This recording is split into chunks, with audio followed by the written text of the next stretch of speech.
같이 기도하시겠습니다. 사랑이 많으신 좋으신 우리 아버지 감사드립니다.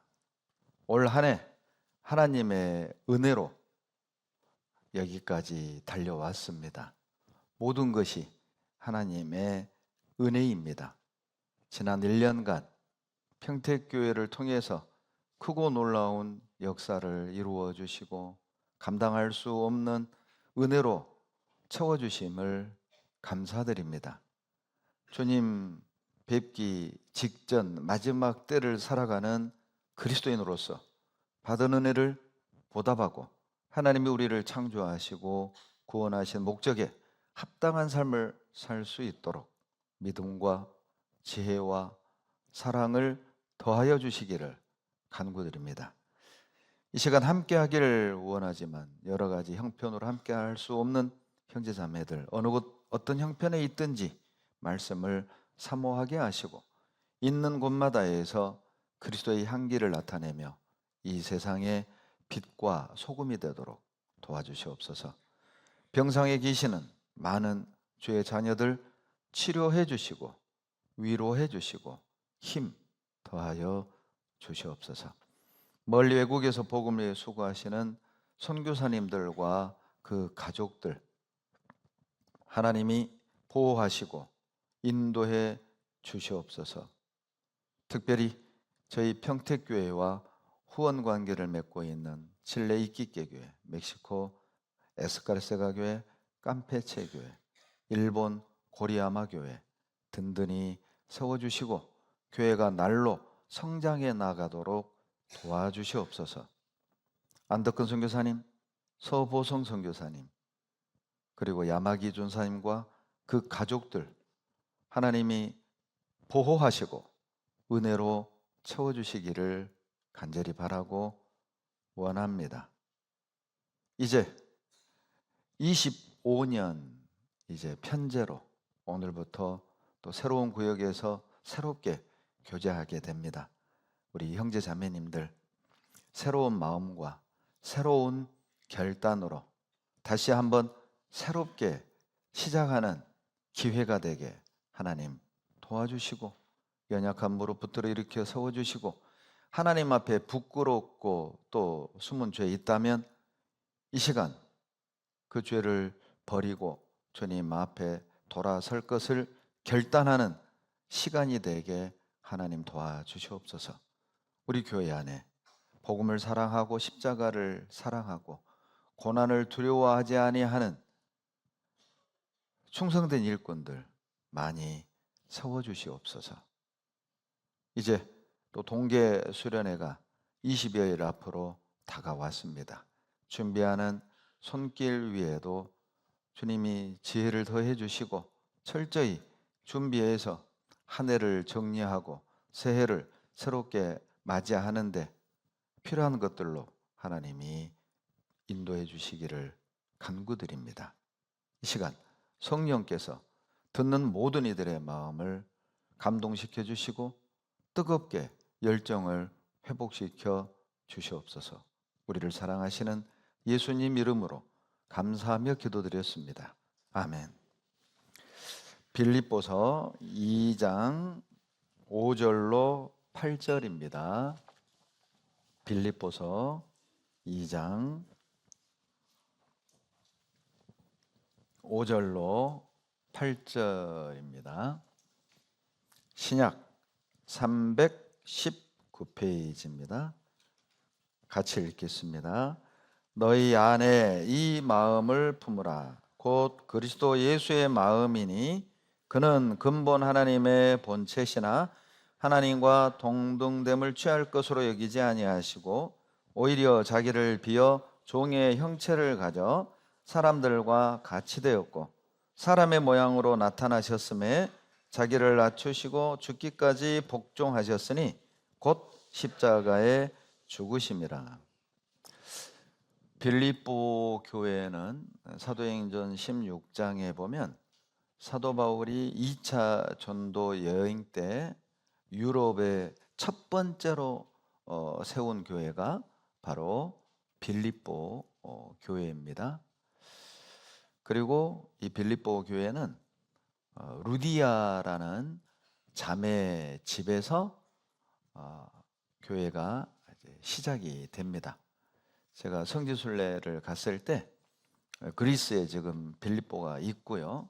그리고 빌립보 교회라고 이제 가이드가 소개를 해주는데 좀 신기하게도 그 빌립보 교회 가까이에 여인들이 빨래했다는 빨래터도 있고요. 왜냐하면 빨래터에서 루디아를 만나거든요. 그리고 그 빌립보 교회 안에 보면 그리스는 그리스 정교가 주류를 이루고 있는데 그리스 정교는 아이콘, 그러니까 성화 같은 그림들을 성물처럼 성스럽게 여기는 교리가 있습니다. 그래서 그들의 나름 전해 내려온 전설도 많고요. 그리고 그걸 근거로 이렇게 성경의 인물들을 초상화를 그려놓은 아이콘들이 많은데 빌립보 교회 갔더니 이 루디아 초상화도 딱 걸려 있더라고요. 근데 루디아 얼굴이 상당히 싸납게 생겼어요. 그렇게 싸납게 그린 이유가 뭐냐면 장사꾼이잖아요. 그래서 이 자매가 먼저 구원을 받고 교회를 세우기까지 상당히 좀 강직했을 것이다 라는 그런 배경 때문에 아마 얼굴을 그렇게 그린 것 같아요. 여하튼 빌립보 교회는 루디아 자매집에서 시작이 됩니다. 저희 교회도 그렇죠. 저희 교회는 교회에서 의도를 가지고 전도인들을 선교사를 그냥 아무도 없는 곳에 보내가지고 그렇게 교회를 세운 예는 없습니다.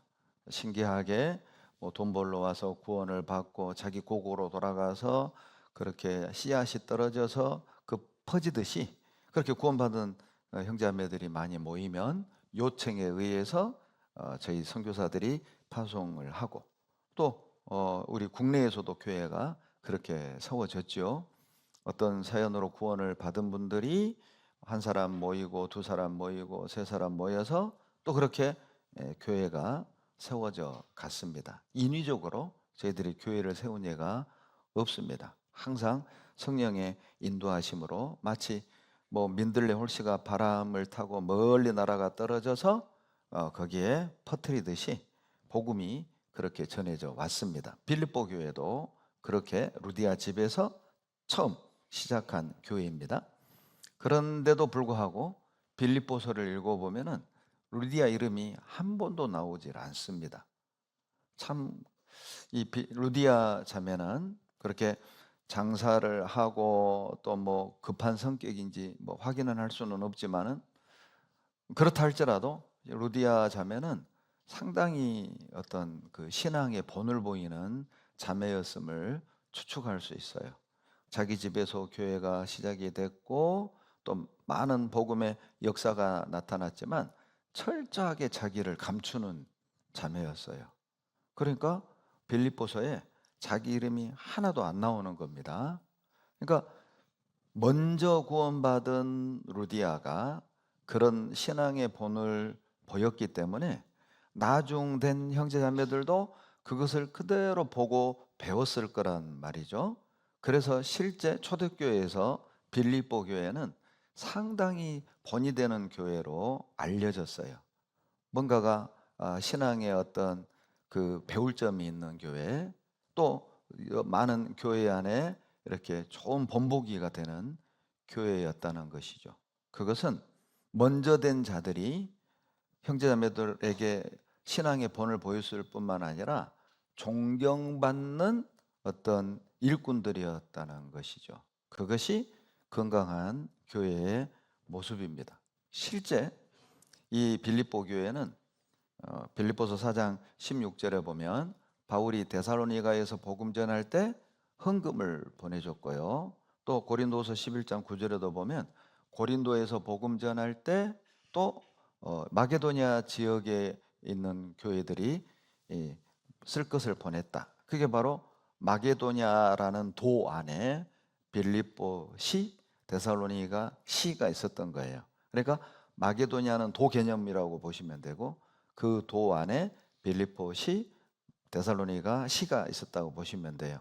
그러니까 마게도니아 교회들 하면 빌립보, 데살로니가, 베레아 이렇게 기억하시면 되고요. 아가야 지방의 교회 하면은 그 바로 그리스의 남쪽이거든요. 바로 고린도 교회, 갱그레아 교회가 그 아가야 지방의 교회라는 걸 기억하십시오. 그러니까 고린도에서 복음을 전할 때 그 고린도 교회도 있고 갱그레아 교회도 있지만 그들은 돕지 않았어요. 오히려 바울이 복음을 전하도록 물질적인 지원을 하고 후원을 해준 교회는 저 멀리 떨어져 있는 북쪽의 빌립보 교회였단 말이죠. 어찌 보면은 빌립보 교회는 신생 교회로서 자기들도 실은 여러 가지 어려움이 있을 수 있잖아요. 그렇죠? 자기들도 우리식으로 말하면 뭐 교회 렌트를 한다거나 뭐 헌금이 렌트하고 뭐 교회 빌립보 교회 운영하는데도 부족할 수 있잖아요.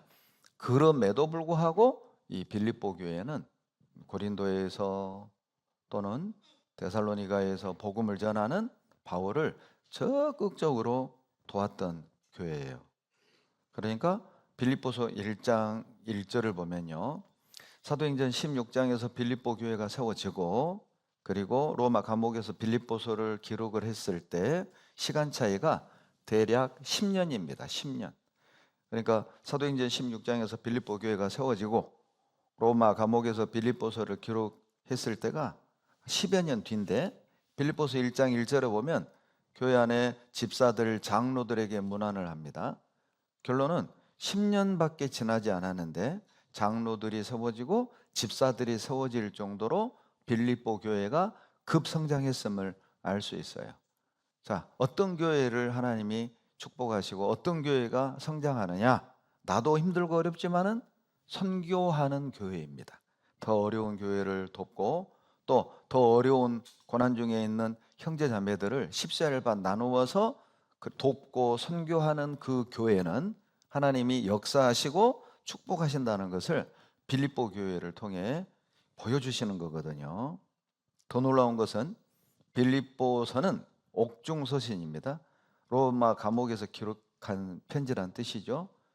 자, 그런데 감옥에서 쓴 편지인데 놀랍게도 빌립보서는 어둡지가 않아요.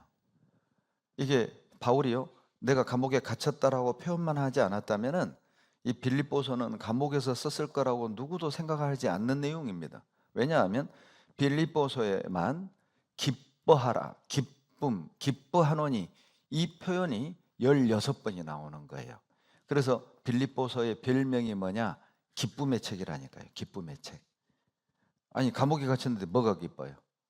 그런데 감옥 안에 있는 바울이 감옥 밖에 있는 형제들을 향해서 기뻐하라, 1장 18절에도 보시면은요, 끝부분에 기뻐하라 이렇게 나오죠. 1장 18절에 2장 18절에도 보시면은요, 기뻐하라, 기뻐하라 나오죠.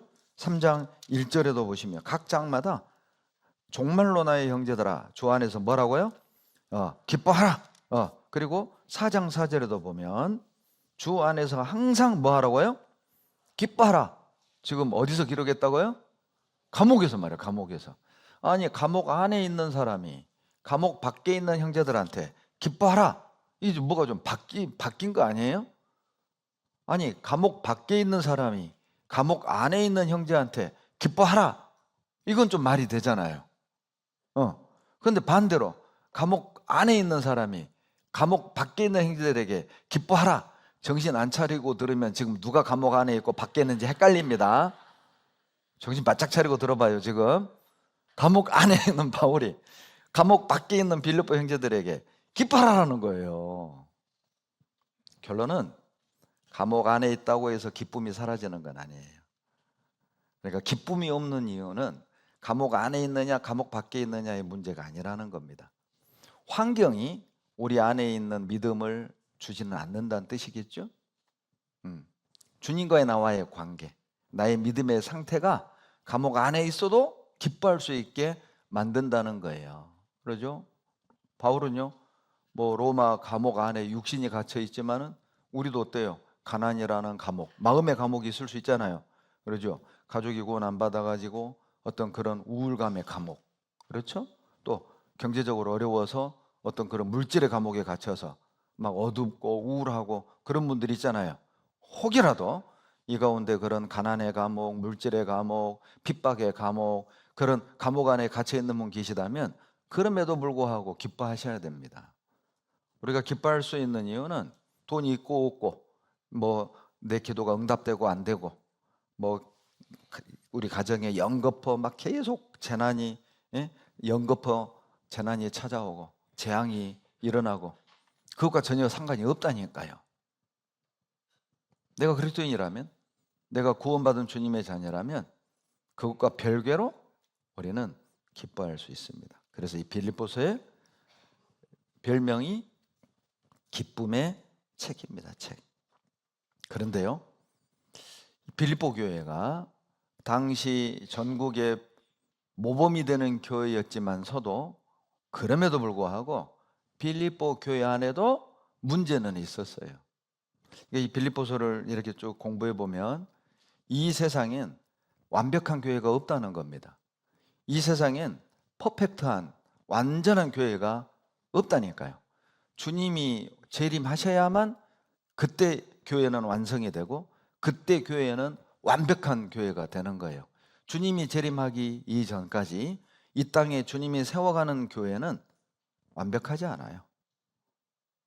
많은 문제들이 그 안에 있고, 죄송한 표현이지만 인격적으로 갖춰지지 않은 그리스도인들도 있고, 그리고 욕심 많은 그리스도인도 있고, 이기적인 그리스도인도 있고, 죄를 지으면서도 죄인 줄 모르는 그리스도인도 있고 말이죠. 심지어는 이게 교회냐라고 싶을 정도로 내 마음에 어떤 문제를 주는 모습도 있을 수 있단 말이죠. 기억하십시오. 교회는 주님이 재림하시기 직전까지는 완벽하지 않습니다. 교회를 주님이 세워가고 이루어가는 것이죠. 교회는 유기체와 같기 때문에 마치 한 인간이 갓난아이로 태어나서 오줌통 못 가리고 영유아기를 거쳐서 청소년기를 거쳐서 그리고 장년기를 거쳐서 노년기에 접어들듯이 교회도 그러합니다. 교회도 이게 세워진 지 얼마 안 되면 마치 어린아이들처럼, 이거 어린아이들과 같은 그리스도인들로 가득 들어있다고 보시면 돼요. 그냥 막 작은 걸로 티격태격, 너가 크냐 내가 크냐 이런 걸로 싸우고, 뭐 어렸을 때는 여러분 어때요? 먹는 걸로도 싸웠죠? 그렇잖아요? 배고프던 시절, 뭐 감자를 누가 큰 놈을 집었네, 옥수수를 누가 더 많이 먹었네, 이런 걸로 싸우고 말이에요.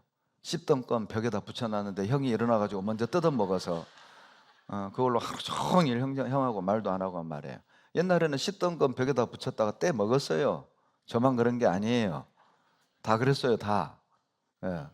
그러니까 이 어렸을 때는요, 이 별거 아닌 걸로 싸웠잖아요. 교회가 그런다니까요. 영유아기에 신앙이 어린 교회는요, 시끄러. 그 교회가 이제 그게 당연한 거라니까요. 그걸 문제라고 생각하면 안 돼요. 이게 교회냐? 그게 교회예요. 그게 교회라고. 마음에 안 들고 막 서로 누가 크냐 작냐 싸우고 막 시기 질투하고, 어리니까 그런 거, 어리니까. 그런데 이제 그 교회가요, 막 진짜 비바람도 맞고 태풍도 확 지나가고 하면서요, 나무가 뿌리를 깊이 내리고 잎이 청청하고 쫙 성장하듯이 교회가 그런 막 태풍이 한번 싹 지나가잖아요. 개인적으로도 성장을 하고요, 교회도 성장한다니까요. 그러니까 그걸 절대 문제라고 생각하지 말아요. 교회는 유기체와 같다, 사람과 같아서 그런 여러 가지 힘들고 어려운 그런 문제들을 통과하면서 어른이 되어간다는 걸 잊으면 안 돼요. 여러분이 빌립보 교회 안에도요, 막 라이벌 의식이 있었다니까요. 이렇게 신실한 형제들도 서로 막 라이벌 의식이 있었어요.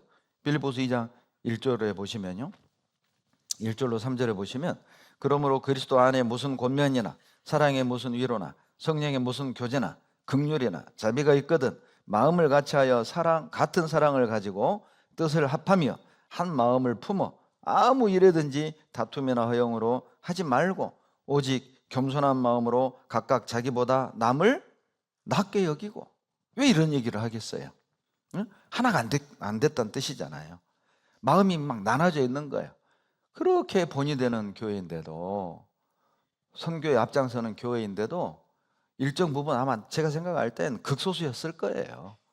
몇 명이 그냥 마음이 나뉘어지고 있고 막 서로 라이벌 의식을 갖고 있고 내가 낫네 네가 낫네 막 이런 분위기가 좀 있었던 것 같죠? 1, 2, 3절을 보면 말이죠. 뿐만 아니라 3장 2절에 보면 개들을 삼가하러 나와요. 개들을. 예? 세상에 성경에 개조심이 나옵니다. 3장 2절 봐봐요. 개들을 뭐예요? 삼가하고 세 글자로 개조심. 예, 옆에 써놓으세요. 개조심. 자, 여기서 말하는 개는 멍멍개가 아닙니다. 개 같은 그리스도인을 말하는 거예요. 바로 거짓 선지자들을 성경에서 개들로 비유하는 경우가 상당히 많습니다. 그러니까 어때요? 잘못된 교리가 교회 안에 들어온 거예요. 잘못된 교리. 예, 그럴 수 있습니다. 지금도 그러죠. 이 유튜브로 이상한 설교 듣고, 예? 그리고 막 성경을 구분을 못하면서 거기에 영향을 받고 말이에요. 그러니까 이 다른 교리가 딱 들어오잖아요. 그러면 봉사 안 합니다. 교재 잘 안 나온다니까요. 그게 문제라니까요. 누르기 돼. 자기도 모르게요. 교회를 바라보는 시각이요 불평불만으로 쌓입니다. 잘 봐봐요. 우리 주변을 잘 살펴봐봐요. 이게 정말 주의하셔야 돼요. 왜냐하면 여러분이 뭐 유튜브에 들어가면은 뭐 뭐라고 그럽니까? 짧은 영상들 거기에 보면 그것만 딱 들으면 그 목사님 막 설교가 막 대단한 것처럼 보이지만 그 풀 영상을 들어보면 그 풀 설교를 들어보면 이게 이단적 교리를 가지고 있고 성경적이지 않은, 예를 들면 유명한 어떤 목사님은 한 번 얻은 구원도 잘못 살면 이뤄진다. 이름만 대면 하는 유명한 유튜버 목사란 말이에요. 그런데 어떤 집사님이 그 설교를 공유를 했네? 교회 카톡방에. 놀래가지고 제가 전화했잖아요. 빨리 그거 지우라고. 이분이 성경적이지 않은 교리를 전하는데. 그러니까 형제자매들이 모르는 거예요. 그냥 부분적인 설교만 듣고 은혜된다, 감동된다. 그러면서 이제 조금씩 동화되는 거예요. 거기에. 그리고 이제 중요 교리까지도 딱 물들어 버린다니까요. 제발 여러분, 저희 교회에서 검증된 설교만도 얼마나 많이 있습니까? 예? 생명의 말씀 성경에 들어가 보면 얼마나 들을 게 많은데 꼭 굳이 그냥 그 위험한, 여러분 약을 쓸 때 그냥 신약을 여러분 대중화 시킬 때 임상 실험을 거쳐요, 바로 뿌려요? 왜요? 신약 바로 뿌리지 왜 임상 실험을 거쳐요? 그러죠. 어떤 부작용이 있을 줄 알아요. 그러니까 여러분 우리 홈페이지에 올라 있는 말씀, 깨어 있는 사람들의 그 모임에 올려 있는 말씀은 임상 실험 거친 약이라고 보시면 돼요. 유튜브에 떠도는 설교는 임상 실험이 안 된 거라니까. 막 투여하시면 어떤 부작용이 나올지 몰라요. 아시겠죠? 예. 그러니까 이 빌립보 교회 안에도 그런 라이벌 의식이라든가 막 괜히 견제해. 예? 막 무리를 나누어. 예? 누구 중심으로 모이고 누구 중심으로, 제발 그런 건 교회 안에 없어야 됩니다. 이 빌립보 교회가 그랬다니까요. 뿐만 아니라 그러니 이제 이단 교리가 들어오는 거예요. 아니 형제들이 하나가 안 되고 그리스도인들이 하나가 안 되니까 이제 교리적으로 이제 사단이 틈타고 딱 들어오는 거라니까요. 여러분, 우리가 교회를 지켜야 되는 겁니다. 복음을 우리가 지키는 거예요. 이 빌립보 교회도 본이 되는 교회였지만은 이런 문제가 있었다니까요. 세상에는 완벽한 교회가 없습니다. 어떤 청년이요, 막 교회에 대한 불만이 가득했대요. 무디 선생한테 이렇게 물었대요. 선생님, 완벽한 교회를 좀 알려주십시오. 저는 그 완벽한 교회에 가서 신앙을 배우고 싶습니다. 우리 교회는 문제가 많다고. 그러니까 무디 선생이 이렇게 얘기했대요. 이 세상에 완벽한 교회는 없다네. 왜냐하면 자네가 그 교회에 들어감으로써 그 교회는 불완전해지니까. 어떻게 그렇게 또 대답을 잘해주나 몰라요. 막 저도 그런 책을 막 읽다 보면 나도 이렇게 멋지게 좀 상담을 좀 해봤으면. 근데 나는 그런 명언이 안 나와요. 맞아요. 완벽한 교회는 없어요. 왜냐하면 내가 완벽하지 않잖아요. 내가 완벽하지 않는데 어디에 완벽한 교회가 있겠어요. 우리가 완벽해서 교회를 이루는 게 아니에요. 하나님이 완벽한 사람들을 모아가지고 교회를 이루는 게 아니라 구원받은 죄인들을 모아서 교회를 이루는 거라니까요. 너 용서받았잖아. 너도 용서해. 너 사랑에 빚졌잖아. 너 빚 갚어. 그들이 교회를 이루는 거예요. 다른 거 없어요. 여러분, 그래서 교회 안에 여러 가지 문제를 예방하고 해결하는 방법이 뭐냐? 빌립보서 2장 5절입니다. 빌립보서 2장 5절 다 같이 읽겠습니다. 너희 안에 이 마음을 품으라. 곧 그리스도 예수의 마음이니. 이것이 문제를 해결하는 방법이라니까요. 문제를 예방하는 방법이라니까요. 그것이 무엇입니까? 우리 모두가 예수님의 마음을 품는 거예요. 여러분, 여기 앉아있는 우리 모두가요, 예수님의 마음을 딱 품는다고 해봐요. 그럼 2절 봐봐요. 2절. 빌립보서 2장 2절. 마음이 같아질 거 아니에요. 예수님의 마음으로 같아지겠죠? 같은 사랑을 갖겠죠? 뜻이 같아지겠죠? 한 마음을 품게 되겠잖아요. 3절. 예수님의 마음을 품었는데 교만해질 수 없죠. 겸손한 마음이 될 거 아니에요. 예수님의 마음을 품었는데 내가 더 잘났어. 내가 임원해야 돼. 너보다 내가 더 나아. 이런 마음 못 갖죠. 예수님의 마음을 가진 사람은. 그러니까 여러분 1절부터 4절까지의 문제 해결하는 방법이 뭐예요? 우리 모두가 예수님의 마음을 품는 거예요. 그러면 마음도 같아지고 같은 사랑을 갖게 되고 겸손해지고 상대방을 나보다 더 낫게 여길 거 아니에요. 근데 구체적으로요? 그러면 예수님의 마음을 품는 모습은 뭐냐? 그걸 설명하는 것이 6절로 8절입니다. 6절 봐보세요. 그는 근본 하나님의 본체시나 하나님과 동등됨을 취할 것으로 여기지 아니하시고 오히려 자기를 비어 종의 형체를 가져 사람들과 같이 되었고. 예수님의 마음을 품는 게 뭡니까? 7절에 나오죠. 자기를 비우는 거예요. 여러분, 자기를 비운다는 원어적인 뜻이 뭐냐면 능력을 사용하지 않았다는 뜻이에요. 예수님은 창조주잖아요. 예수님은 6절 말씀하신 대로 하나님이라니까요. 하나님인 예수님이 로마 병정들이 얼굴에 침을 뱉고 강도가 조롱을 하고 지나가는 사람들이 희롱을 해도 주님은 뺨을 맞고 침뱉음 당하고 채찍질 120대를 당하고 못세게에 못 박혀 대롱대롱 십자가에 매달려 죽으셨다니까요. 무능해서 죽은 게 아닙니다. 주님은 자기를 비웠어요. 능력이 있지만 능력을 사용하지 않았다는 것이죠. 뿐만 아니라 하나님이셨지만 동시에 철저히 인간이 되어서 인간으로서 받을 고통, 인간으로서 당하는 그 두려움, 그걸 다 겪었다는 뜻입니다. 인간이 됨으로써 제한된 어떤 그런 조건들을 받아들인 거예요. 여러분, 하나님은 편재하시잖아요. 어디든 계신다는 뜻입니다. 하나님이 안 계신 곳이 없잖아요. 하나님이 영이시잖아요. 목마른 게 어디 있어요? 배고픈 게 어디 있어요? 하나님이 뭘 두려워하겠어요? 그런데 자기를 비워라는 말이 뭐예요? 하나님의 그 특징들을 사용하지 않고 인간이 되셔서 인간이 느끼는 배고픔, 갈증, 그리고 두려움, 외로움, 이것을 다 받아들이셨다는 거예요. 그것도 자기를 비워라는 뜻입니다.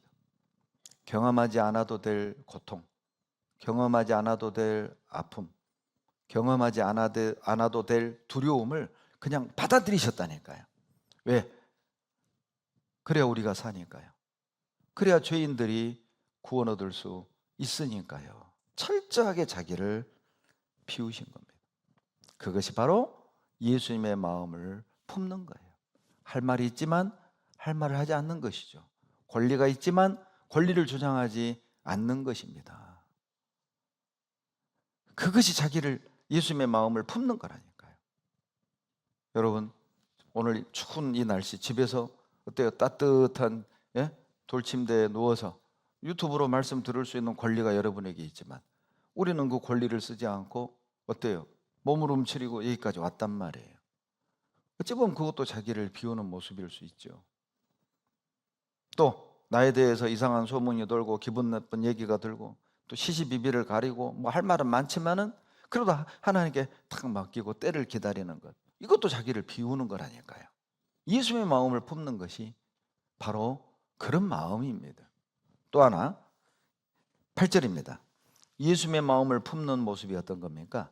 사람의 모양으로 나타나셨음에 자기를 낮추시고 죽기까지 복종하셨으니 곧 십자가에 죽으심이라. 여러분 8절 보시죠. 자기를 낮추시는 거예요. 이게 예수의 마음을 품는 겁니다. 한없이 다른 형제보다 나를 낮추는 겁니다. 여러분 예수님은 가장 높으신 분이잖아요. 가장 높으신 분이 어때요? 가장 낮은 구유통에 오셨잖아요. 여러분 원래 낮은 사람이 낮게 되는 건 쉽잖아요. 그런데 높은 사람이 낮아지는 건 쉬운 게 아니잖아요. 가장 높으신 분이 가장 낮아지셨습니다. 여러분 그분 앞에 우리가 높아질 수 있습니까? 형제자매 앞에 높아지는 게 아니라 우리가 그분 앞에 높아지는 거라니까요. 교만하다는 것은요 주님 앞에 높아지는 거라니까요. 형제자매들 앞에서요 함부로 말하고 내가 구역장인데 내 말 들어, 이게 주님 앞에서 교만해진 거라니까요. 막 갑질처럼 해. 말을 함부로 해요. 그 주님 앞에 높아진 거라니까요. 가장 높으신 분이 가장 낮아지셨습니다. 이것이 예수의 마음을 품는 거예요. 뿐만 아니라 8절에 보시면요 죽기까지 복종했다고 되어 있죠. 자기 생각을 버리고 철저히 복종하는 것, 이것이 예수의 마음을 품는 겁니다. 십자가에 못 박히시기 돌아가시기 전날 밤 겟세마네 동산에 마태복음 26장 39절에서 아버지요 할 만하시거든 이 잔을 내게서 옮겨주시옵소서. 다만 나의 원대로 마옵시고 아버지의 원대로 되기를 원하나이다. 주님은요 십자가의 고통이 어떤 것인지를 다 아셨습니다. 얼마나 두려웠던지 힘을 주고 기도하는데 힘줄이 터져서 땀에 피가 섞여 떨어졌다니까요. 땀이 피 흐르듯 떨어졌다니까요. 그런데 그 마지막 기도는요 나는 솔직히 십자가에 죽기 싫습니다. 이 고통이 솔직히 나는 두렵습니다. 이거 피하고 싶습니다. 그러나 내가 원하는 대로 하지 마시고 아버지 원하는 대로 하십시오. 이것이 예수님의 마음을 품는 겁니다. 여러분 우리가 원하는 라이프 스타일이 있잖아요. 나는 성격적으로 사람 많은 거 싫어. 나는 성격적으로 뭐 앞에 나서서 일하는 거 싫어. 맞아요. 다 있죠. 그러나 나의 원대로 마옵시고 아버지의 원대로 되기를 원하나이다. 아버지의 뜻이기 때문에 내 성격 내려놓고 내 생각 내려놓고 어떤 구역으로 편제가 되든 아멘하고 어떤 역할이 주어지든 아멘하고 가는 거예요. 그것이 예수님의 마음을 품는 거라니까요. 여러분 예수님은 만왕의 왕이십니다. 만왕의 왕께서 여러분 복종하셨습니다. 여러분 왕이 무릎을 꿇는데 옆에 있는 신하가 보고만 있을 수 있습니까? 여러분 사무라이 영화나 우리나라 어떤 사극을 보면 어때요? 주군이라고 그래요. 주군. 내가 모시는 주인이요 어때요? 적진에 무릎을 탁 꿇으면 옆에 있는 기사들도 어때요? 장군들도 다 같이 무릎을 꿇어요. 만왕의 왕 되신 나의 주께서 복종하셨습니다. 어찌 우리가 복종하지 않을 수 있겠어요? 나의 주님께서 무릎을 꿇으셨습니다. 어떻게 내가 빳빳하게 고개 쳐들고 쳐다볼 수 있습니까? 예수님의 마음을 품는다는 것이 내 생각은 있지만 내 계획은 있지만 그걸 내려놓고 내 원대로가 아니라 하나님의 원대로 교회의 질서대로 맞춰가는 거예요. 그것이 예수님의 마음을 품는 겁니다. 여러분 봉사할 때 교제할 때 반드시 가지고 가야 되는 게 있어요. 뭘 가지고 가야 되죠? 봉사하거나 교제하러 갈 때 반드시 가지고 와야 되는 게 있어요. 뭘 가지고 와야 돼요? 성경? 요거 기억해 놓으세요. 빌립보서 1장에 나와요. 요거 꼭 가지고 가세요. 빌립보서 1장 8절. 빌립보서 1장 8절 같이 읽습니다. 내가 예수 그리스도의 심장으로 너희 무리를 어떻게 사모하는지 하나님이 내 증인이시니라. 여러분 봉사할 때 뭘 가져가야 돼요? 예수님의 심장. 여러분 교제할 때 뭘 가져가야 돼요? 예수님의 심장. 전도할 때 뭘 가져가야 돼요? 예수님의 심장이라. 심장. 여러분 우리는요 다 심장 이식한 사람이에요. 우리는 다 심장 이식한 거라고. 배연기 심장 떼내고, 예? 예수님 심장 이식한 거라니까요. 교제할 때, 봉사할 때 반드시 가져가야 되는 게 예수님의 심장, 다른 말로 예수님의 마음이에요. 여러분 예수님의 심장을 가진 사람이 교만하겠습니까? 예수님의 심장을 가진 사람이 남의 허물을 들추겠습니까? 예수님의 심장을 가진 사람이 교만해질까요? 예수님의 심장을 가진 사람이 나 못해요, 나 안 해요, 구역 옮겨주세요, 나 저 형제하고 저 자매하고 나 봉사 못해요, 봉사부서 옮겨주세요, 아이고 나 형편이 이러니까 내년에는 나 봉사 못해요, 나 쉴래요. 예수님의 심장을 가진 사람이 그렇게 반응하겠습니까? 자, 나는 나의 심장으로 살아가고 있습니까? 예수님의 심장으로 살아가고 있습니까? 예수님의 심장을 가진 사람은 겸손할 수밖에 없어요. 예수님의 심장을 가진 사람은 이해할 수밖에 없어요. 예수님의 심장을 가진 사람은 이단에 미혹될 수 없다니까요. 예수님의 심장을 갖지 않으면 여러분 위험한 겁니다. 마치 어때요? 혈관에 핏줄이 딱 막히면 그게 뭐라고 그럽니까? 뭐라고 그러죠? 심근경색. 예. 한국말이 안 떠올라요. 심근경색 말이에요. 심장마비 오잖아요. 에? 죽는 겁니다. 심장에 문제가 있으면 죽는 거예요. 예수님의 심장을 갖지 않으면 죽는 거라니까요. 여러분 배연기 심장은 죄로 막혀 있잖아요. 예수님의 피가 돌아야 되는데, 예수님의 열정이 돌아야 되는데, 에? 배연기 심장은 어찌 보면 막혀 있어. 혈관이 막혀 있어. 그러니까 심장 이식을 하는 거예요. 예수님의 심장으로. 열정이 돌고 사랑이 돌고 순종이 돌고 은혜가 돌고. 예?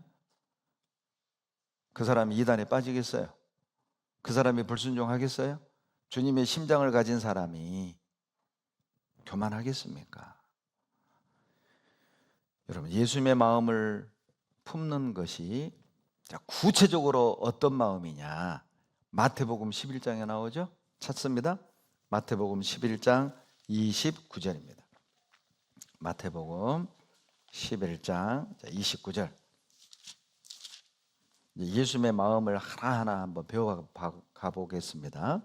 마태복음 11장 29절 다 같이 읽겠습니다.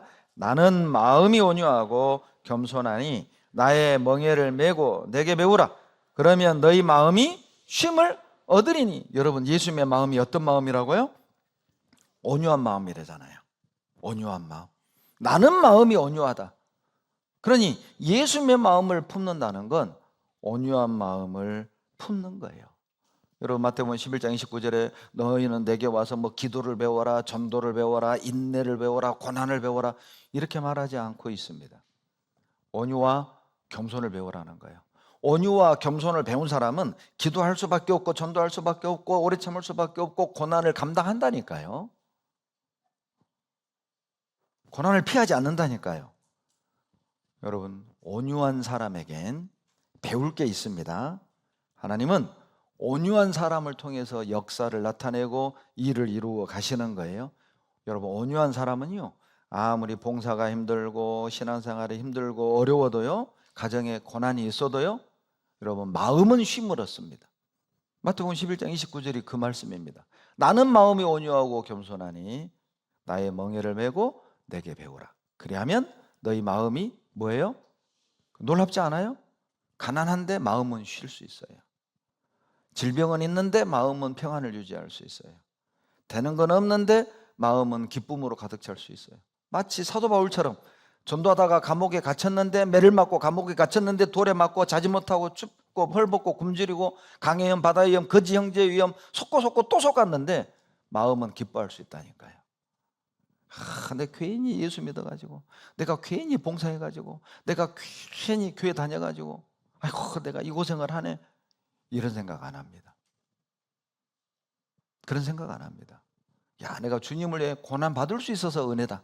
내가 주님을 위해 이렇게 할 수 있어서 은혜다. 놀랍죠? 온유한 마음은 아무리 힘들고 어려워도 끝까지 감당합니다. 왜냐하면 온유란 뜻이 그거예요. 온유가 뭔지 아세요? 우리는 온유하면 부드러운 것, 따뜻한 것, 물론 그것도 온유입니다. 그러나 성경이 말하는 온유의 첫 번째 의미가 뭐냐면 고난 중에 묵묵히 끝까지 견디는 거예요. 그것이 바로 온유입니다. 예수님이 스스로 말씀하셨죠? 나는 마음이 온유하다. 그 온유의 모습이 이사야 53장에 나와요. 찾겠습니다. 이사야 53장 7절, 이것이 온유입니다. 이사야 53장 7절입니다.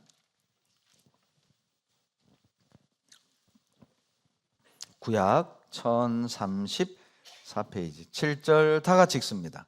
그가 곤욕을 당하여 괴로울 때에도 그 입을 열지 아니하였으며 마치 도수장으로 끌려가는 어린 양과 털 깎는 자 앞에 잠잠한 양같이 그 입을 열지 아니하였도다. 여러분, 이 7절을 두 글자로 온유라니까요. 7절이 온유를 가장 잘 설명하고 있어요. 곤욕을 당하여 괴로울 때도 입을 열지 않았죠. 이게 온유라니까요. 도수장으로 끌려가는 어린 양처럼 털 깎는 자 앞에 선 잠잠한 양의 모습이 바로 온유한 모습이라니까요. 제가 시드니 하교수양회를 갔을 때 이 양 털 깎는 걸 보여주더라고요. 그런데요, 놀라운 광경이요, 양을요 묶지를 않아요. 그냥 양 한 마리를 목덜미를 잡고 질질 끌고 오더라고요. 그리고 그냥 다리에 딱 끼워요. 그리고 양을 벌러덩 눕히니까 내 다리를 하늘로 향하고 이렇게 가만히 있는 거예요. 양이 묶지도 않아. 그리고 이제 뭐라고 합니까? 바리깡이라고 하긴 좀 그런데, 바리깡 말고 좋은 말 없습니까? 털 깎는 기계. 털 깎는 기계로 윙윙 하는데 막 털이 쑥쑥 나가. 그런데 살이 찝혀서 피가 톡 튀어요. 그런데도 양은요 움찔하고 가만히 있어요. 그게 온유라니까요. 내 마음에 안 들어도, 아파도, 힘들어도, 내 스타일이 아니어도 묵묵히 감당하는 거예요. 주님처럼. 그것이 우리가 주님께 배워야 할 온유입니다. 여러분, 염소는요 난리 납니다. 염소 턱 깎으려면은요 이게 묶어야 돼. 우리 어렸을 때 막 동네에서 잔치하면 꼭 돼지 잡잖아요. 그러죠? 돼지 잡을 때 어떻게 해요? 내 다리를 꽁꽁 묶고 꽁꽁. 그리고요, 좀 잔인하긴 한데 본대로만 설명할게요. 우한마 있잖아, 우한마로 머리를 톡 쳐요. 그런데 고수들은요 힘들게도 안 쳐요. 그냥 쓱, 꼭 마치 그 어른들 그 요거 하는 거 뭐죠? 게이트볼 치듯이 툭 하면은 기절을 해요. 그런데 이제 이 초보들은요 있는 힘을 하고 때렸는데 이게 우한마가 픽 빗나가요. 그러면 돼지가 얼마나 힘센 줄 아세요? 밧줄을 풀고 튀기 시작합니다. 그럼 막 동네를 쑤시고 다녀요. 보는 대로 막 들이받아요. 돼지는 그래요. 근데 양은요 가만히 있어요. 몽골 선교를 갔을 때도 양 잡는 걸 보여주는데 안 묶는다니까. 안 묶어요. 눕혀. 그리고 양을 잡는데 응? 하고 죽어요. 이 양을 통해서요 온유가 뭔지, 털이 깎여 나가고 살점이 찝혀서 피가 터지고 죽어가는 그 순간에도 양은요 가만히 주인에게 맡깁니다. 딱 예수님 모습이잖아요. 지나가는 자들이 조롱을 하고 강도가 조롱을 하고 얼굴에 침을 뱉고 뺨을 치고 120대 채찍에 맞고 45km 되는 십자가를 지고 골고다 언덕으로 올라가고 3번이나 넘어져도 또 일어서고 골고다 언덕에 오르셔서 15cm 되는 못에 손과 발이 박혀서 오전 9시부터 오후 3시까지 대롱대롱 못색에 의해서 공중에 매달렸잖아요. 여러분, 이 뼈가 이렇게 늘어졌을 거 아니에요. 체중이 아래로 쏠리니까 뼈가 어때요? 뼈가 벌어졌을 거 아니에요. 숨쉬기 위해서 오락내리락 할 때마다 뼈와 이 못이 비벼지는 그 고통, 뼈를 깎는 고통 아닙니까? 말 그대로. 마지막에는 어깨뼈가 빠져서 더 이상 오락내리락 할 수 없어서 심장이 질식돼 죽었다니까요. 터져버린 거야, 심장이. 그래서 창을 찔렀을 때 피와 물을 다 쏟은 겁니다. 피가 고여서 물과 피가요 분리가 됐던 것이죠. 상상이나 가십니까? 그러나 주님은 마지막 유언이 다 이루었다. 여러분, 이것이 온유입니다. 그 고통, 그 멸시, 그 천대 다 받으시고, 능력 있지만 능력을 사용하지 않으시고, 권리가 있지만 권리를 주장하지 않으시고, 특권이 있지만 그 특권을 포기하시고, 그 고통을, 그 아픔을, 그 무시당함을 다 몸으로 받은 거잖아요. 우리가 배워야 할 게 그거라는 거예요. 암송 잘하는 것도 좋고 봉사 잘하는 것도 좋고 헌금 잘하는 것도 좋습니다. 당연히 해야 합니다. 그러나 그 바탕엔 온유한 마음이 깔려 있어야 합니다. 신앙생활 하다 보면 상처도 받잖아요. 무시도 당하잖아요. 별일을 다 겪잖아요. 그러지만서도 묵묵히 내 길을 가는 거예요. 입 탁 다물고. 그때 하나님이 그 교회를 통해서 영광 받으시지 않겠습니까? 온유란 어떤 고난 중에도 묵묵히 감당해 내는 것입니다. 여러분, 신앙생활 하다 보면 상처도 받고 문제도 만나게 됩니다. 실족할 위기도 경험하게 되죠. 그러나 그때 그래, 주님의 십자가에 비하면 내 십자가는 작은 거야. 주님이 받은 고통에 비하면 나의 고통은 경한 것이야. 작은 거야. 그런 마음으로 우리 끝까지 묵묵히 주님이 맡기신 사명을 감당하고 우리가 가야 될 길을 다 같이 갔으면 좋겠어요. 그러려면 우리는 훈련돼야 됩니다. 이것이 온유의 두 번째 의미입니다. 여러분, 온유를요 헬라 말로 프라우테스라고 그래요. 프라우테스. 프라우테스의 원래 의미가 뭐냐면 야생마를 잡아다가 길들여 타는 것. 그러니까 길들여진 야생마를 고대 사회에서 프라우테스라고 그래요. 그걸 온유라고 한답니다. 그러니까 야생마는 어때요? 사람이 어떻게 통제 안 되잖아요. 그런데 그 야생마를 잡아다가 계속 훈련을 거듭해서 야성이 있지만 길들여진 성품. 그래서 이 말은 프라우테스 말 이렇게 얘기한대요. 프라우테스, 온유해졌다 이렇게 부른다는 겁니다. 여러분, 우리도 야성이라는 게 있잖아요. 구원받기 전에 기질이라는 게 있잖아요. 구원받기 전에 자존심도 있었고 똑똑했고 뭐 막말로 말해요. 잘 나갔고 말해요. 지기 싫어했고 말해요. 그러죠? 그런데 여러분, 구원을 받은 딱 뒤에요, 그 야성을요, 그 육신을요 우리가 말씀으로 통제하고 훈련시키고, 그리고 어때요? 주님 뜻대로 나를 사용하도록 내어드리는, 이게 온유라니까요. 그러니까 그리스도의 향기를 가장 잘 나타내는 최고의 인격은 온유입니다. 온유한 사람은요 예수님을 가장 잘 나타낸다고 보시면 돼요. 그러니 주님이 나는 마음이 온유하고 겸손하니 너의 멍에를 메고 내게 와 배우라는 거예요. 내게 와. 멍에를 메고 와서 배우라는 거예요. 그 배우는 게 쉽지 않다는 뜻이잖아요. 그렇지만 배워야 될 인격이라는 겁니다. 왜요? 그것이 나에게 가장 안전하고 교회가 안전한 길이거든요. 그리고 주님이 드러나고 주님이 영광받는 가장 기초적인 인격이거든요. 그것이 바로 길들여진 성품, 인격입니다. 온유입니다. 디모데후서 2장입니다. 디모데후서 2장 24절입니다. 디모데후서 2장 24절. 디모데후서 2장 24절.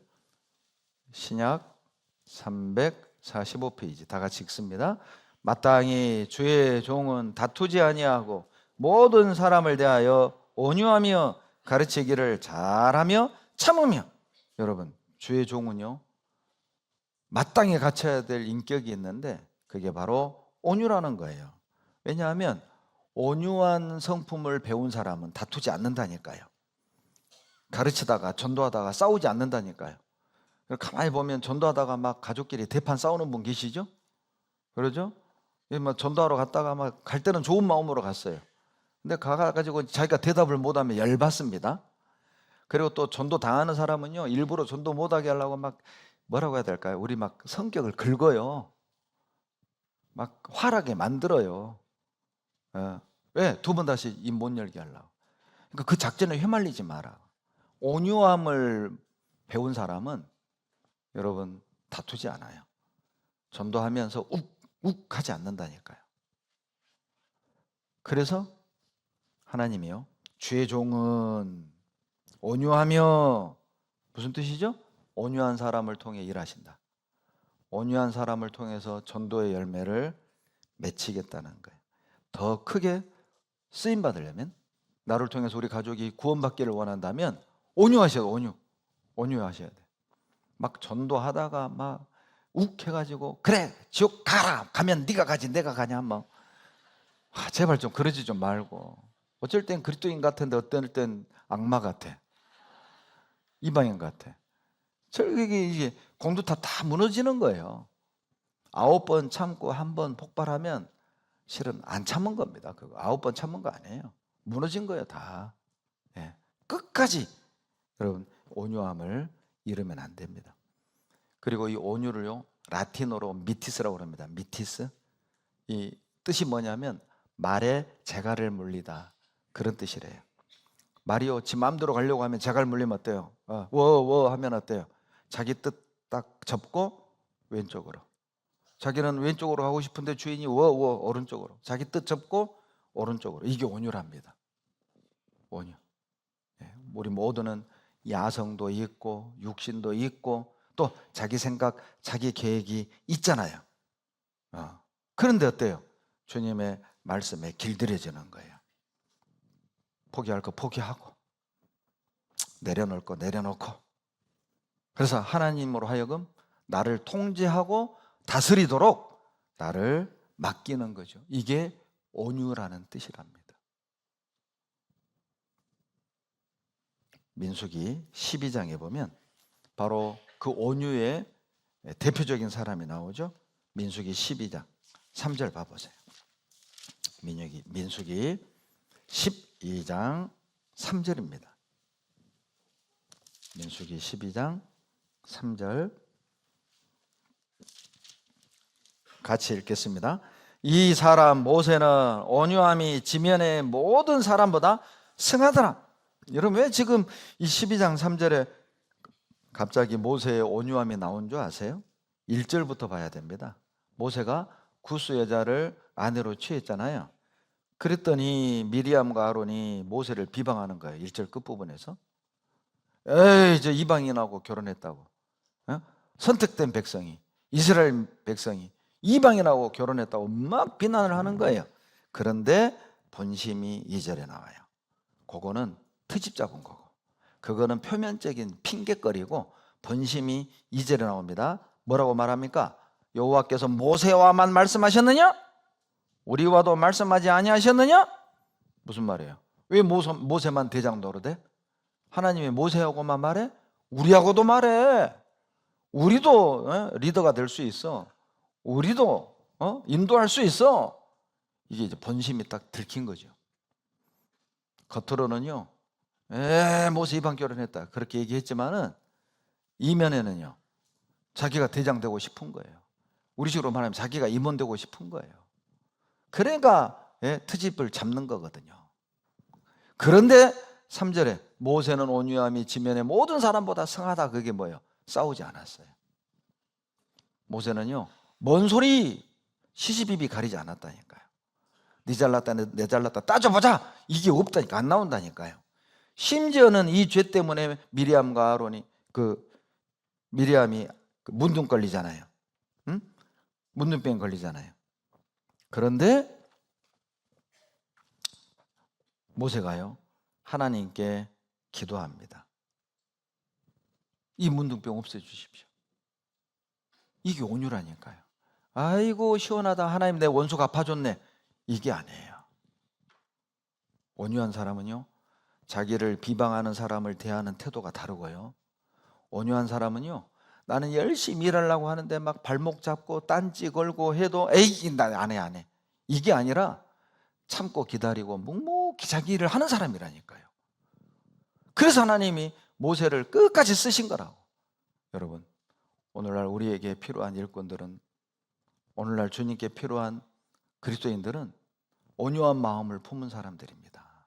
그거 하나만 우리가 잘 배워도 힘들고 어렵고 또 속상하지만 그래도요, 묵묵히 내 길을 갈 수 있다니까요. 모세는 온유했기 때문에 이스라엘 백성을 가나안 앞까지 인도한 거예요. 무슨 뜻입니까? 온유한 사람을 통해서 많은 영혼들을 하나님 뜻 가운데 인도할 수 있다, 그 말이에요. 여러분, 내가 온유한 마음을 품지 않으면 절대 내 가족을 하나님께 인도 못 한다니까요.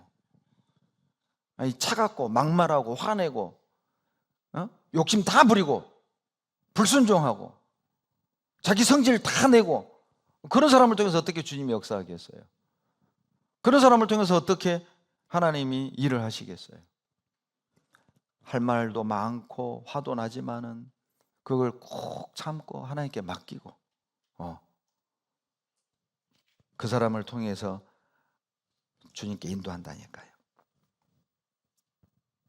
민수기 13장이요. 12장 13절 봐보세요. 12장 13절. 모세가 여호와께 부르짖어 가로되 하나님이 원컨대 그를 고쳐주옵소서. 미리암이 문둥병 걸리거든요. 10절에 보면. 그러니까 아이고 속 시원하다, 아이고 힘들게 하더니만 벌 받았네, 이게 아니라 하나님 고쳐주십시오, 용서해 주십시오. 여러분, 온유한 사람은요, 비방 받을 때도 나를 힘들게 하고 나를 아프게 하고 나를 속상하게 하는 사람들을 향해서도 어때요?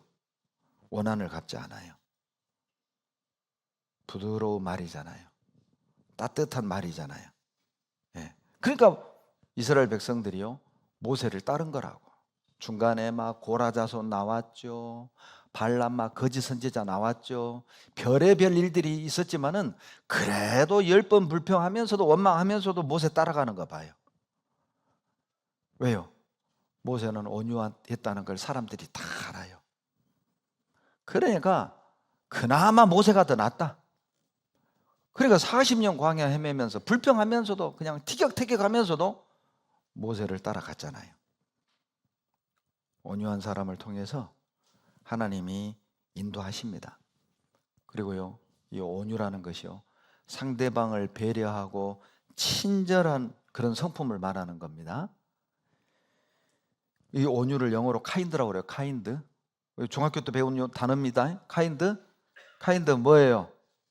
종류 그러지 말고 온유, 친절입니다. 친절. 온유가요, 카인드로도 번역이 됩니다. 그러니까 참 이 온유 안에 많은 의미를 품고 있죠. 브라우테스, 미티스, 카인드. 상냥한 거예요. 남에게 배려를 하는 거예요. 시편 봐보실래요? 18편에 이 온유를 주님이 이렇게 보여주십니다. 시편 18편 35절.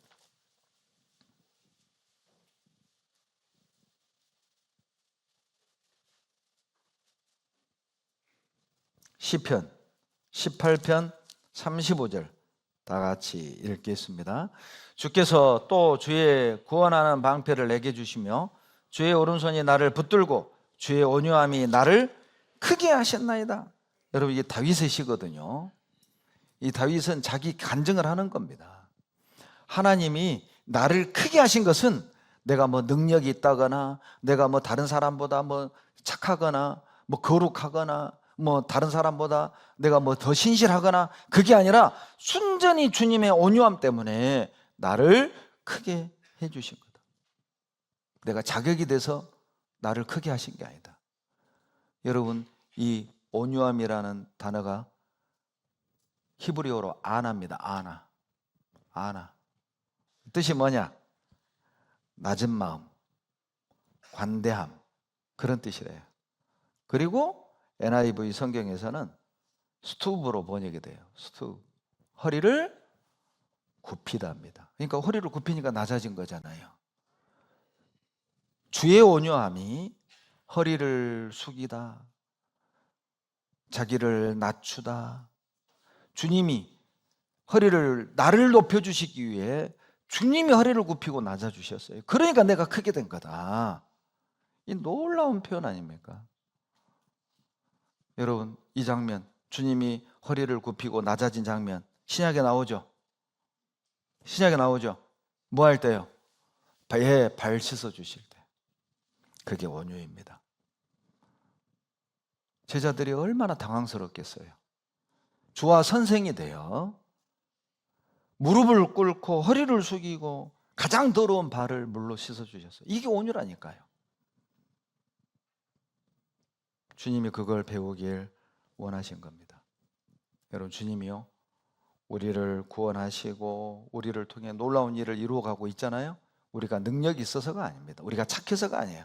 우리가 다른 사람들보다요 믿음이 좋고 그게 아니라 주님이요, 여기 앉아있는 나에게 온유함을 나타내 주셨잖아요. 주님이 어때요? 나를 쓰시려고, 나를 높여주시려고, 나를 크게 하시려고, 나를 구원하시려고 이 땅에까지, 구유통까지 내려오시고 그 뺨을 맞고 채찍에 맞고 침뱉음 당하고 그렇게까지 낮아지셨잖아요. 그렇게 죄인들에게 허리를 굽혔잖아요. 마치 사고는 아들놈이 쳤는데 부모가 교무실에 끌려와서 선생님께 막 굽신굽신, 이 장면 아닙니까? 죄는 내가 지었는데 주님이 제 값을 치르시는 거예요. 이 불쌍한 이 죄인들 살려달라. 그것이 온유라니까요. 주님의 온유함이 나를 살리신 겁니다. 주님의 온유함이 지금 나를 여기에 있게 한 거예요. 여러분, 온유는요 남에게 배려하는 겁니다. 데살로니가 전서 2장을 봐보세요. 인간적으로 온유의 모습이 또 여기 나옵니다. 데살로니가 전서 2장 7절. 데살로니가 전서 2장 7절. 2장 7절. 다 같이 읽습니다. 오직 우리가 너희 가운데서 유순한 자 되어 유모가 자기 자녀를 기름과 같이 하였으며, 여러분, 이 유순한 자가 다른 번역에 온유한 마음으로 번역이 되어 있습니다. 온유한 사람의 모습이 인간적으로 가장 잘 설명할 수 있는 건 젖먹이 엄마예요. 이 유모가 젖먹이 엄마라고 뜻입니다. 집에서 일하는 그런 그 유모가 아니에요. 젖먹이 엄마예요. 어린 갓난아이를 키우는 이 엄마의 모습이 바로 온유한 모습이라는 거예요. 여러분, 젖먹이 엄마는 어때요? 이 아이가 막 똥 싸고 막 토하고 그래도 어때요? 엄마들 보면 참 대단해요. 뭐 계모는요, 이게 또 싸냐? 너 몇 번째 지금 10번이다 10번 이 똥쟁이 막 이러고. 이게 그거는요 침묵 아니에요. 여러분, 온유가 뭐냐면 아이가 똥을 싸도 토해도 다정하게 처리해 주잖아요. 깔끔하게 분까지 발라주잖아요. 또 갓난아이 키우는 엄마 봐봐요. 남편들은요 애가 울어도 못 듣고 자요. 근데 엄마는 응애만 하면 일어나.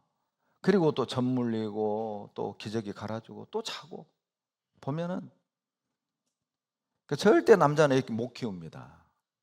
아빠들은 애 못 키워요. 엄마들이 애 키우는 그렇게 만든 것 같아 하나님이.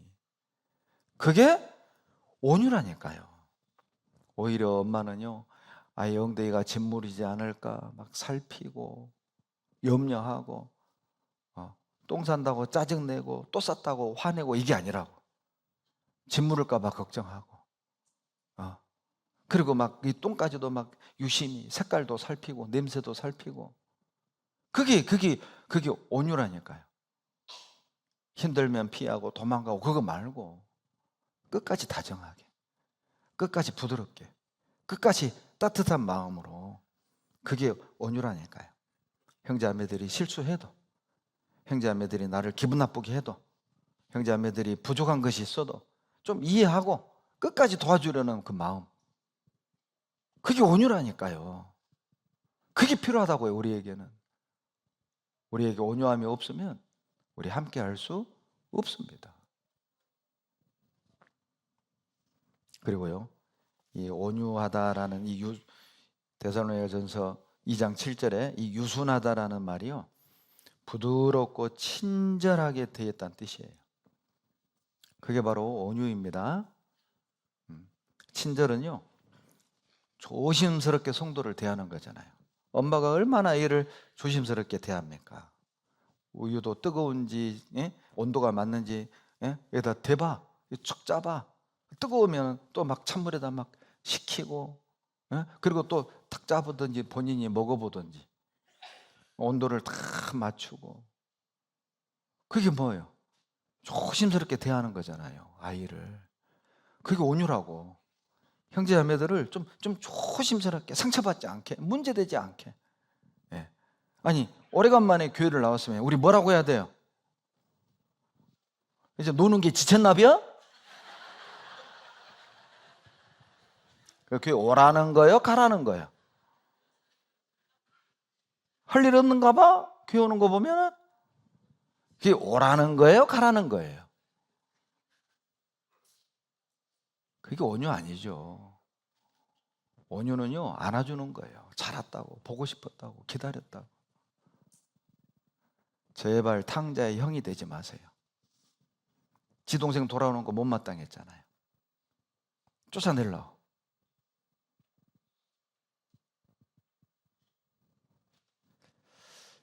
온유라는 건 친절입니다. 친절. 그래서 형제자매들이 마음 상하지 않도록, 상처받지 않도록 좀 조심스럽게 표현을 하고, 좀 부드럽게 대하고, 좀 따뜻하게 대하고, 좀 신앙을 좀 세워주는 쪽으로, 좀 우리가 좀 하나가 되는 쪽으로, 좀 말을 좀 그렇게, 좀 그렇게.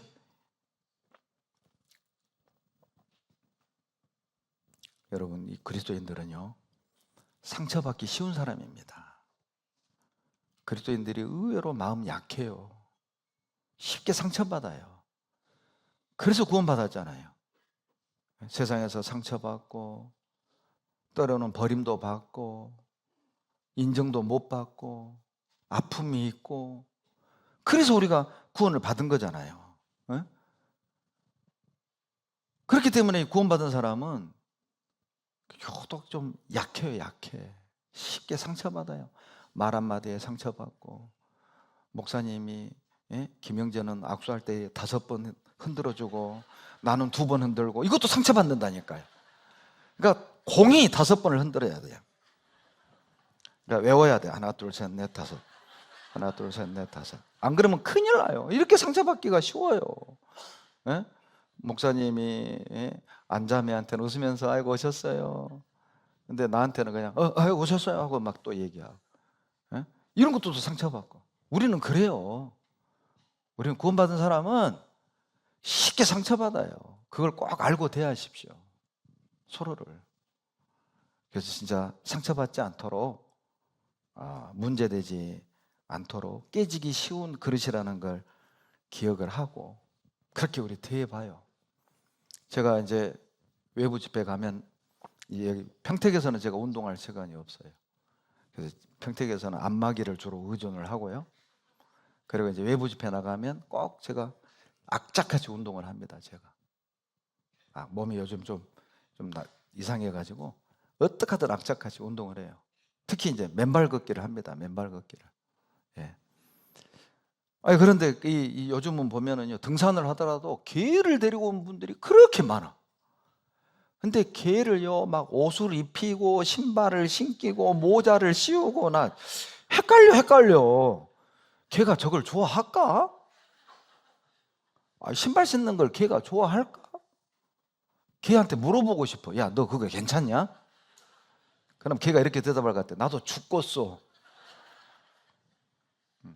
그런데 제가 말씀드리고자 하는 내용은 뭐냐면 진짜 개 사랑합니다. 사람들이요, 개 싸잖아. 개가 똥 싸잖아요. 성질내는 개 주인이 없어요. 똥 쌌네. 이쁘네. 그리고 또 그 똥을 또 다 담아서 또 가방에 딱 가져가더라고. 똥을 다 주워서 가. 예? 여러분 부모님이 치매 걸려서 똥 싸면 어때요? 똥 쌌네. 담아가? 야, 개한테는 상당히 친절해요.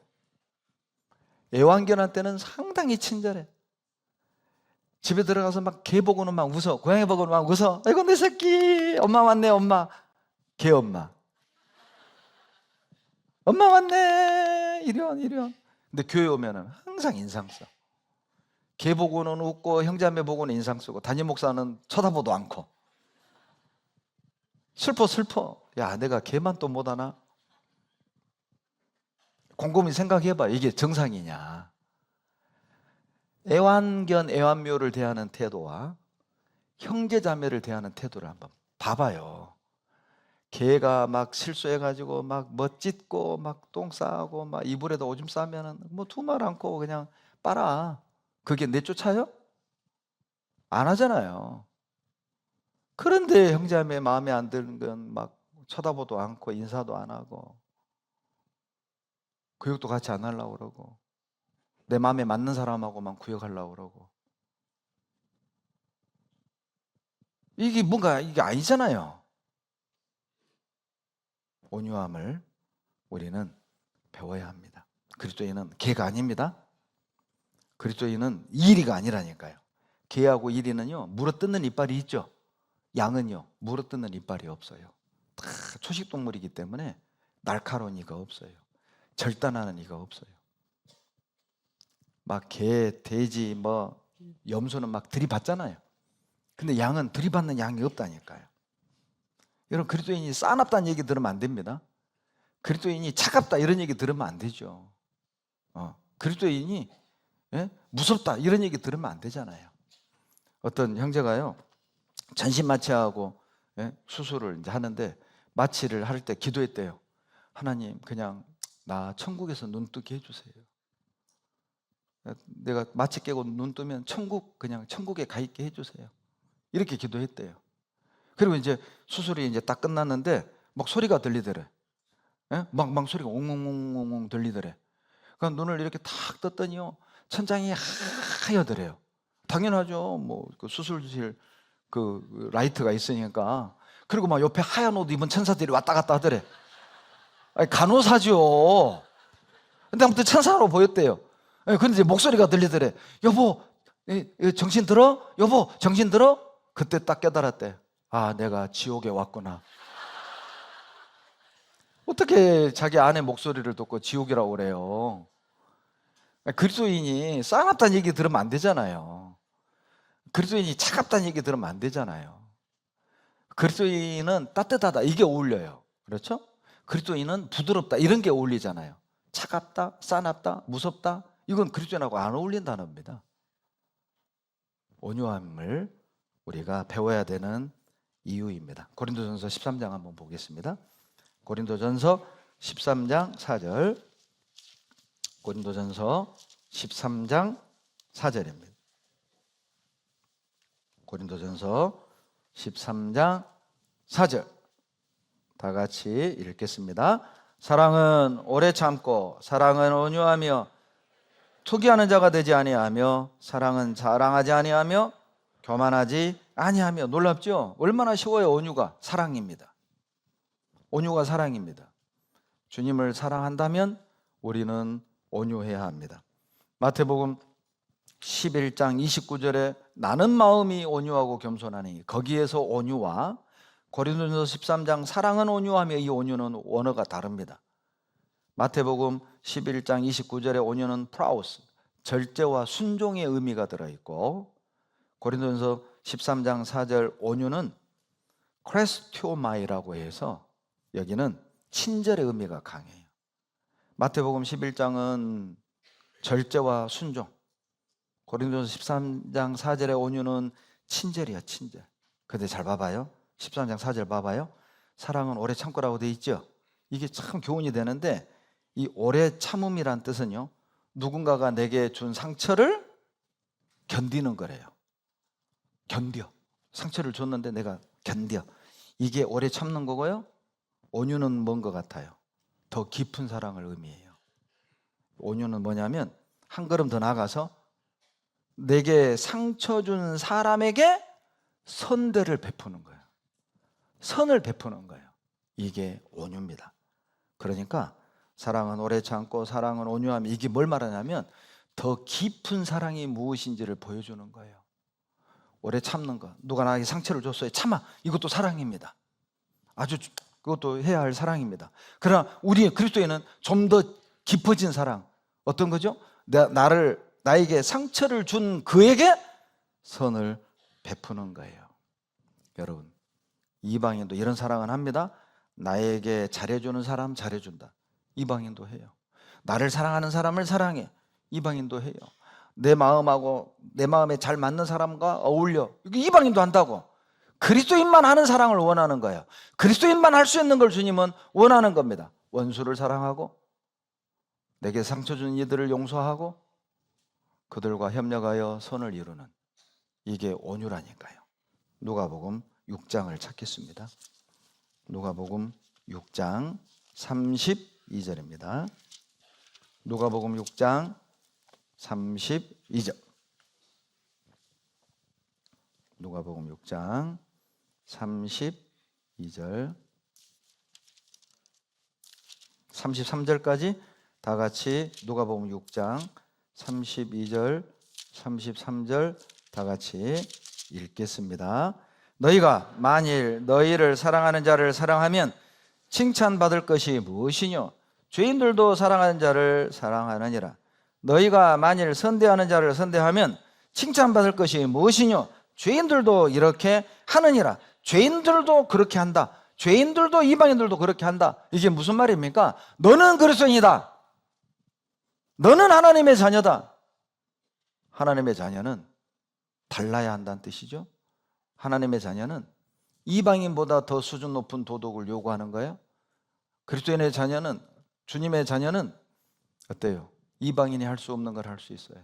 원수를 사랑하고, 그리고요, 나에게 상처 준 이들에게 선대를 베풀고. 이건 우리가 할 수 있는 겁니다. 할 수 없는 걸 하라는 게 아닙니다. 할 수 있다니까요. 안 해서 그렇지. 해보십시오. 27절, 28절. 누가복음 6장 27절, 28절. 다 같이 읽겠습니다. 그러나 너희 듣는 자에게 내가 이르노니 너희 원수를 사랑하며 너희를 미워하는 자를 선대하며 너희를 주저하는 자를 위하여 축복하며 너희를 모욕하는 자를 위하여 기도하라. 주님이 할 수 없는 걸 하라고 하지 않죠. 감당할 시험에는 허락지 않잖아요. 할 수 없는 걸 하라고 하지 않아요. 여러분, 2024년이 이제 저물어 가고 있습니다. 올 한 해 가기 전 내년 새롭게 출발하는데 덕이 안 되고 유익이 안 되고 하나님 앞에 합당하지 않은 것 있다면 풀고 가세요. 묻어놓고 새해를 맞이하십시오. 숨은 죄 있다면 버리십시오. 아직도 서운한 어떤 관계 있다면 빨리 푸십시오. 원수 있다면 용서하십시오. 나에게 상처 준 사람이 있다면 가서 선을 베푸십시오.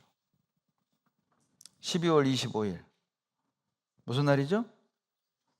세상에서는 성탄절이라고 합니다. 주님이 이 땅에 오신 날이라고 하죠. 성경에는 날짜는 없습니다. 모릅니다. 그러나 이 땅에 오신 건 맞습니다. 그러나 많은 사람들이 그날을 선물 주는 날로 착각하고 있는 거예요.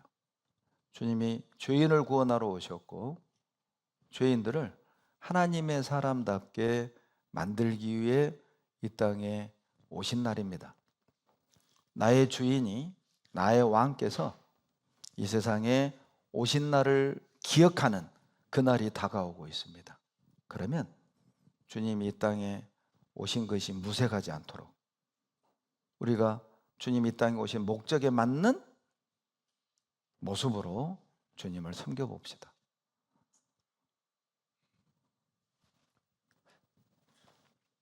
마지막 요나서 베드로전서 3장입니다. 베드로전서 3장 15절입니다. 베드로전서 3장 15절입니다.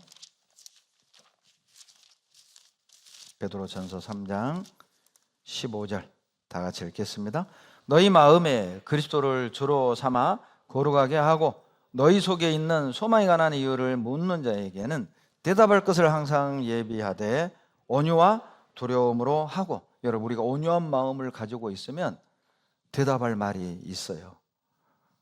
우리가 온유한 마음을 품고 있으면 어떤 전도하다가 화도 나고 또 상처도 받고 할지라도 대답할 말을 하나님이 주신다니까요. 전도는 온유함으로 하는 겁니다.